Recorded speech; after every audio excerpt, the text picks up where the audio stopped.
Shimshon for Parshas Matos, an explanation that you've never heard before.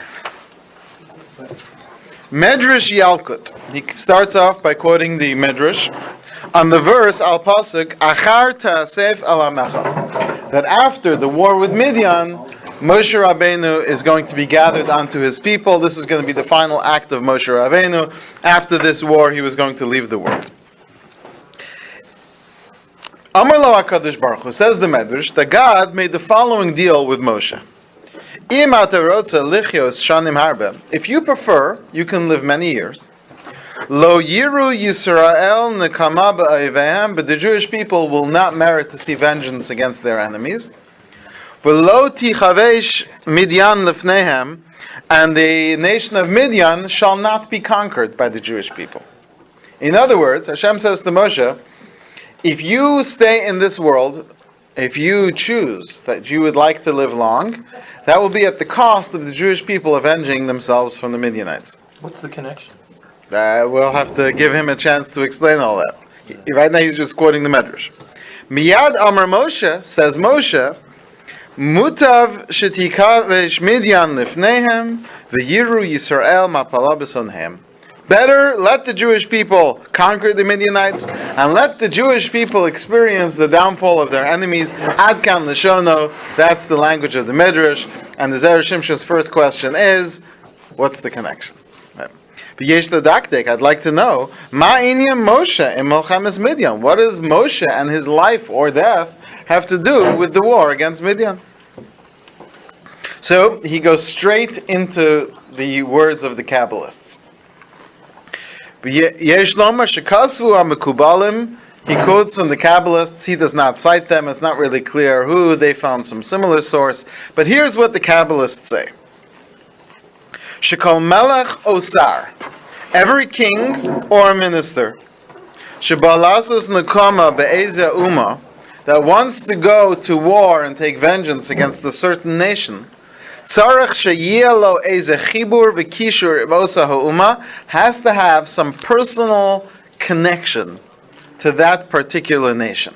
Spiritually speaking, in order for anyone to defeat another nation, if the distance or the divide between them is so great, they cannot be conquered. Kigon, for example, this war against Midian, it had to be led by Pinchas. Shebami b'nos Putiel. We know that Pinchas was a grandson of Yisro. He was also I guess you would say, 1/4 Midianite, or maybe even half if his mother counts as a Midianite. Because just like Moshe married one of the daughters of Yisro, our sages understood that Elazar, the mother of Pinchas, also Elazar's wife, the mother of Pinchas, also married one of the daughters of Yisro.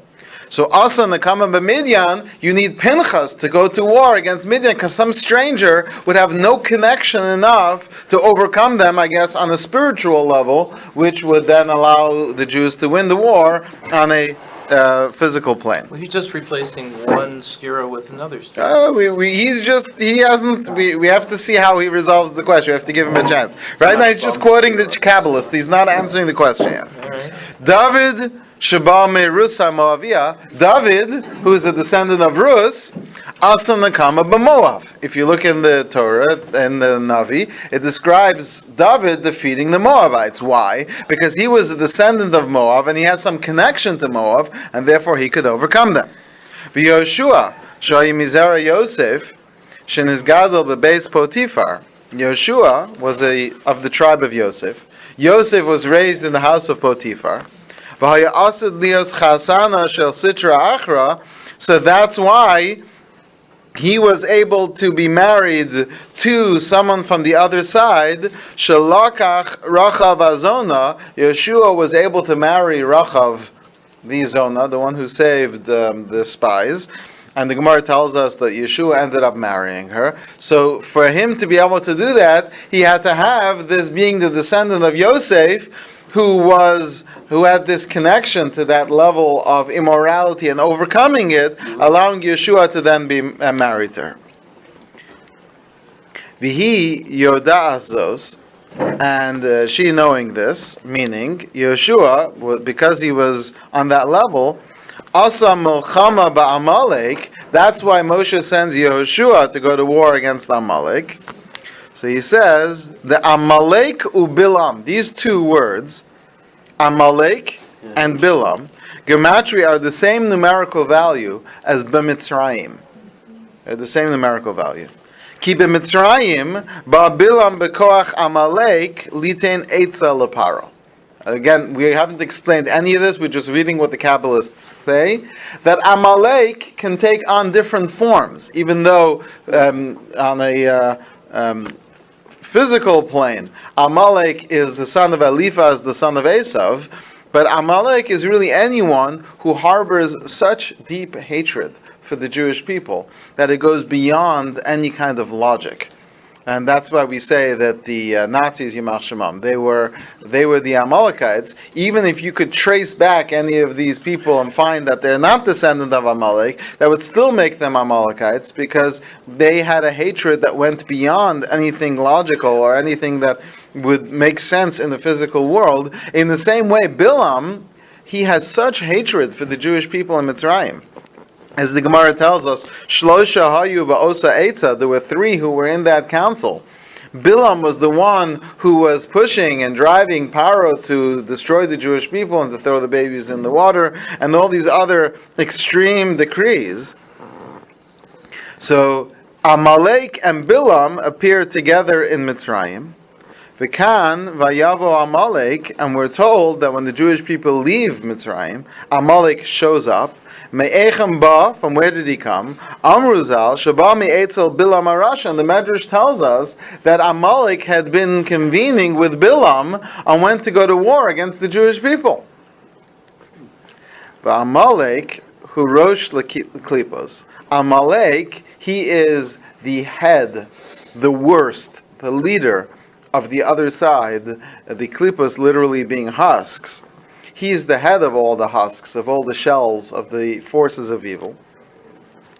Because after the Jewish people conquer Sichon and Og, and the Jewish people were supposed to go into the land, Yisrael Ksiv, Reishis Goyim Amalek, that's where Bilam invokes, and he says, Reishis Goyim Amalek, that's a verse in Parshas Balak, because that's the Bilam Amalek connection, which is going to be fought by this war with Pinchas. Ad Kan Lashona, that's what the Kabbalists say. Okay, now he's not explaining all the points that the Kabbalists are going to have discussed here.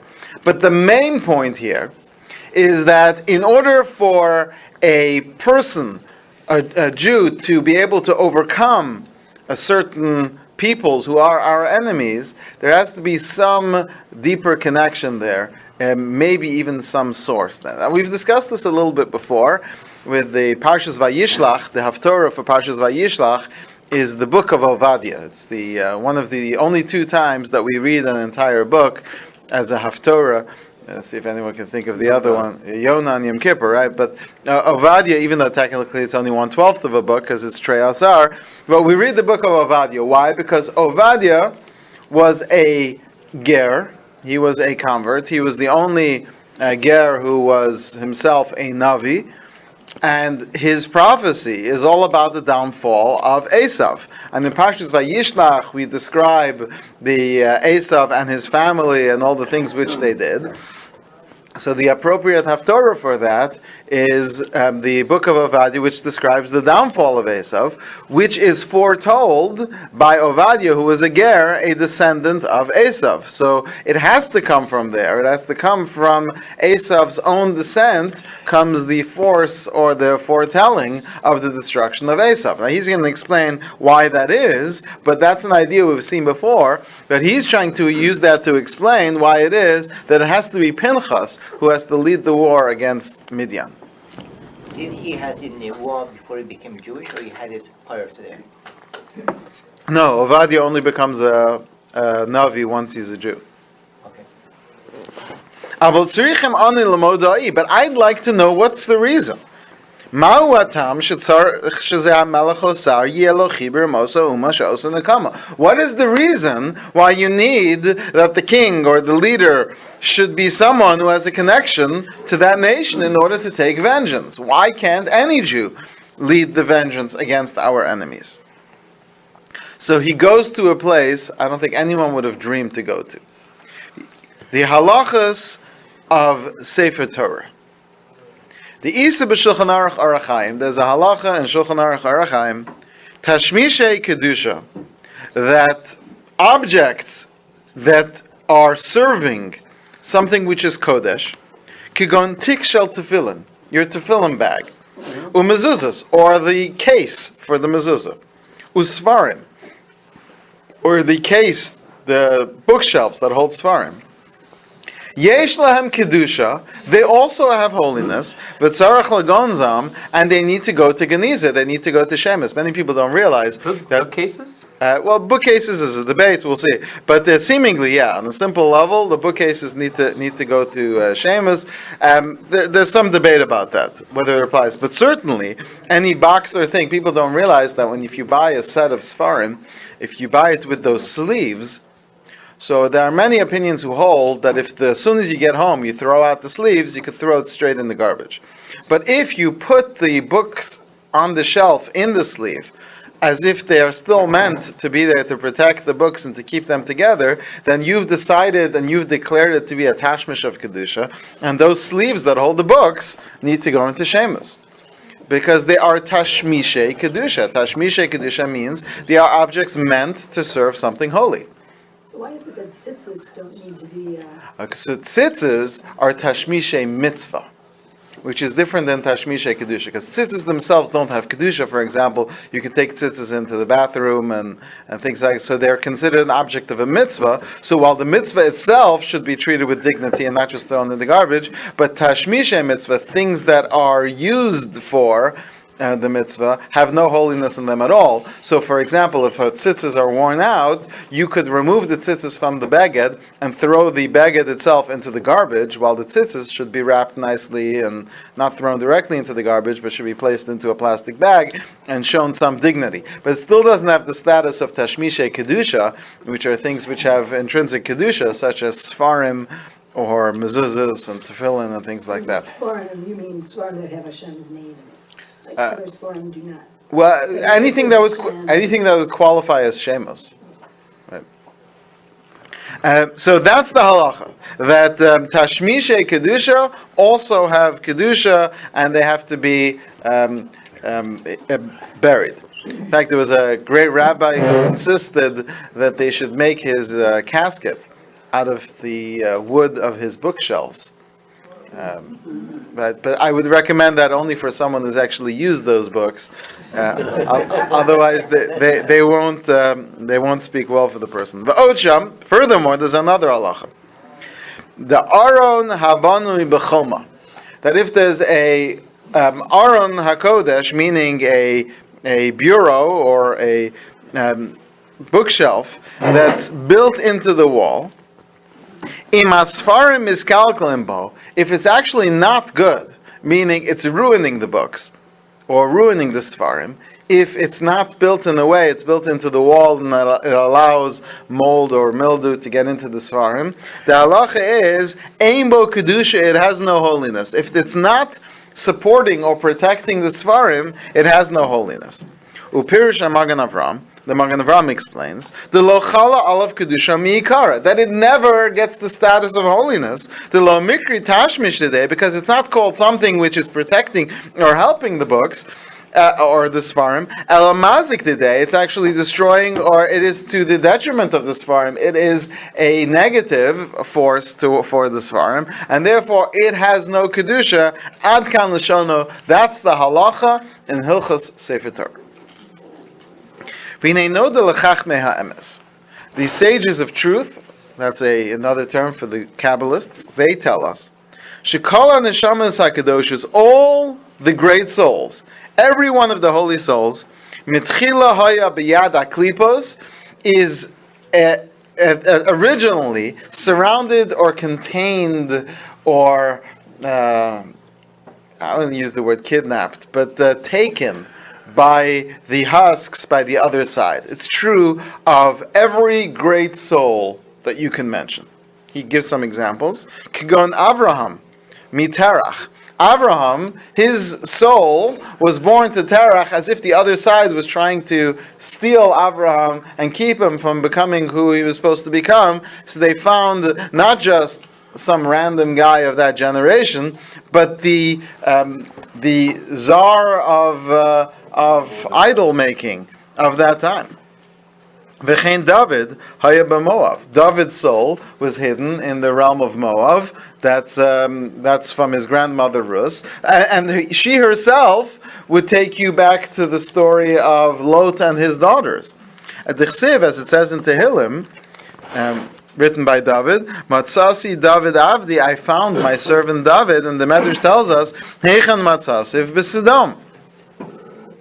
In Sodom, according to one explanation, that's why Lot is saved, because of David who is to come from him. V'chein Pinchas, Bami benos Putiel, Pinchas is a grandson of Yisro. V'chein Yeshua, Bami Yosef, Shalakach Asnas Bas Potifera, and Yeshua comes from Yosef, who marries the daughter of Potiphar and his wife, which, even if you learn that she might not have been their original daughter, but a descendant of the house of Yaakov, even if you take that medrash, nevertheless, that was stolen and taken to the darkest of places and raised by the most evil woman that Yosef encounters. And furthermore, Yeshua is going to end up marrying Rachav, L'tashlum chatzi gufo, to complete his other half. The dacha below nukva pala gufa, because a man without the woman is only half a person. So the completion of his soul, imagine that, the completion of the soul of Yehoshua is Rachav Hazona. But she's special because she contributes to the saving of the Jewish people. That's right, but where does she come from? That's what he's focused on. Is that she was really a very special holy person. Yeshua wasn't just going to marry her in gratitude, but he saw that despite the circumstances and the life that she faced, she was in fact a very holy person, which just goes to prove that the greatest of the souls are hidden sometimes in the darkest of places. The Im Kain, if so, says the Zera Shimshon, Hayisal Gedaitach, I might have thought, we know that before we remove all the holy sparks, before we take the kedusha from a certain nation, we're not allowed to go to war against that nation. If there is some plan that God has for this nation in the future to bring out some great soul, so Hashem tells us, don't go to war with them, go around. Moshe. That's why in the Torah it says Moshe was commanded, Shelo lasos mulchamim Ammon and Moav. You can't go to war against Ammon and Moav. And the Gemara tells us, Bishvil shtei paredos tovas she'asad lo tzim mehem, that Rus is going to come from Moav, and we're assuming that if the Jews go to war with Moav, there would be no Moav left, and David would never have been born. And if the Jews go to war with Ammon, there would be no Naamah, the wife of Shlomo HaMelech, the mother of Rechavam, and the whole line of the house of David would come from her, and eventually Mashiach ben David would issue from that line. And so Hashem says you can't go to war against them until we can extract that holiness, those souls. Is that why the Klal Yisrael in the Midbar have to go around Mount Seir? Right. And not engage Esau? Right. And not engage Right. Edom? Exactly. So he says, Kach la'achar atzaras ha'preidos tovos. But then, even after you take these preidos tovos, which literally means the birds, but it's a metaphor for the two women, Rus and Nama. Yesh lanu lomer. Then I might have argued, she'asur lasas imam melchama. You can go to war against them. So he says, but then these nations should be like the bookshelf, like the book sleeves for that holiness, that they contained, that they were the vessels to have this great holy soul. V'yesh lahem adin shal tashmishay kedusha, in which case they should have the status of the objects that were used to protect and hold something holy, shitu'unin geniza, that need to be treated and disposed of with dignity. They need to be hidden in the ground and not destroyed and just wiped out wantonly. But that depends. It depends on what kind of bookcase it was. But you could argue, if this was the bookshelf that was bringing harm to the books, if this was a bag that was moldy or bringing mildew to the tefillin or to the mezuzah, then lo nikru mi'olim tashmisha kedusha, then they weren't referred to as objects that are supporting or helping the kedusha, elamazik le kedusha. So the question is, the peoples that are holding and containing, who are the custodians of these souls, are they for its benefit or to its detriment? And furthermore, they were fighting to keep this soul from coming into the world. So who can tell us? Who can inform us as to whether or not these souls were helped or withheld by harmed by being in shaklipe zikos or nitzos, that those husks might have caused harm to that spark? Dilma shamer osikaroy, maybe they were protecting it. Lechein, that's why. Tzarich shedavka oso hanitzos yinka min ha'umahi. That's why it has to be that only that spark, that person who issues from that people, he can do it. Because the kedusha in him, that spark in him, somehow he feels, in other words, if he has a good feeling towards that nation, that means that within him, his soul is telling him that he benefited from being a descendant of those people. But if he feels a hatred or animosity towards that person, that means that his soul is telling him that these people were actually holding him back. So he says that spark can tell that whether they were causing damage, or withholding him from doing the mitzvah. Now, interestingly for this, so this is the Zera Shimshon is a makubal, but sometimes you have people who are familiar with the realm of Kabbalah, but they're not so familiar with the other realms of Pshat and Halacha and things like that. And so it limits them, and sometimes they'll end up saying things in the realm of Kabbalah that go against the Pshat in the realm of Halacha. That's why it's so incredible when you have someone like the Ben Ish Chai. The Ben Ish Chai was considered the greatest in his generation in Kabbalah, while at the same time being the greatest in his generation in Halacha. And in Agada and things like, what the Ben Ish Chai was to his generation is hard to imagine. But that's the reason why he's spoken of with such esteem, is because he wasn't just on one track. He was of the greatest in almost every track in Torah. So he said, now here the Zera Shimshon is going to swing us back into the realm of halacha, and he quotes the Shulchan Aruch Choshen Mishpat, Shamazik mamon chavera, if someone damages someone else, ve'ein yodua ma hizik, but he doesn't know what damage he caused, hanizuk nishba v'notel, so the victim, he can swear as to what the damage was, v'notel, and he can collect. Ketzad. If I took a box, I took a jewelry box that belongs to you, and I threw it into the sea. I don't know how much damage I caused you. So the halacha is, you burn it in fire. So if the victim claims that they had a pearl necklace in there that was worth $10,000, you owe $10,000. So anything in that is believed. Now obviously there's a shavua involved. You have to make an oath, otherwise we're afraid people will just say whatever they want. So we have to bring some level of accountability and make that person take an oath. It's not just an oath. You have to swear an oath in Hashem's name, right? Yeah, well, that's whatever the din shavua is, right, in this case.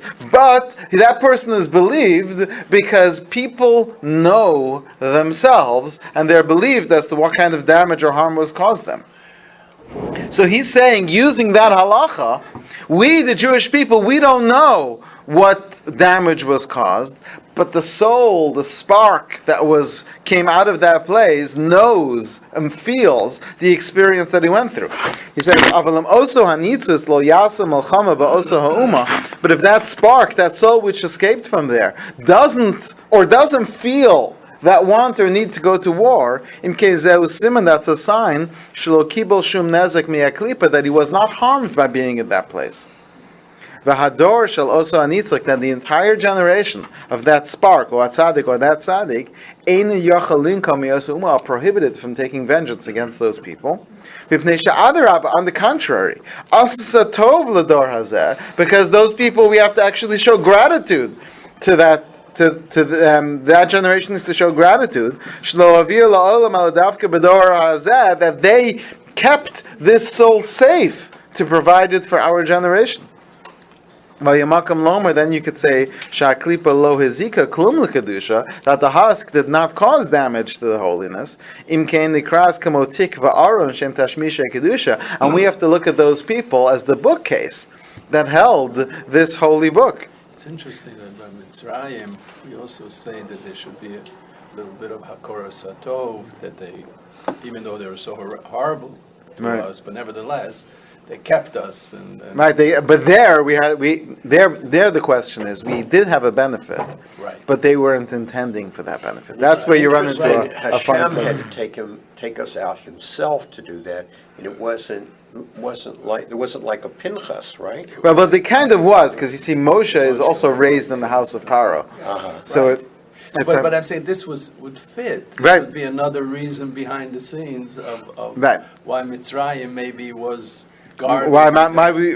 We do punish them. Hashem punishes them, which is kind of what you're saying. But we have that sense of that mixed feeling of gratitude. Right. He says, and the proof for this is.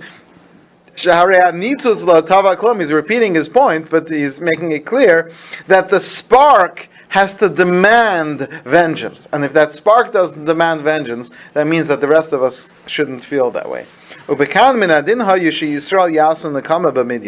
Jewish people need to go take vengeance against Midian. They caused the Jewish people to sin. But Moshe was raised by the Midianites. And he married a woman from there. That's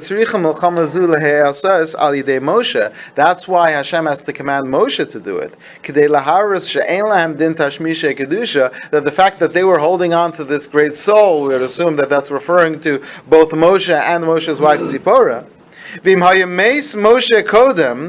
Moshe would not have been around had Moshe died first, the Jewish people couldn't take vengeance, even if Pinchas may have felt it. But if Moshe doesn't feel that need for vengeance, that entire generation, if Moshe would have left the world without taking vengeance from Miriam, they would have had to be concerned that Moshe saw Midianites as the people who did and work for the positive. That's why Hashem says to them, you need to tell the Jewish people that whatever souls they were holding on to was because they were trying to keep them from you and they were trying to cause harm. And even though Moshe escaped from it, and Moshe's wife Tzipporah, maybe Yisro himself escaped from that, but that wasn't because of the Midianites wanting to protect. Then you can die.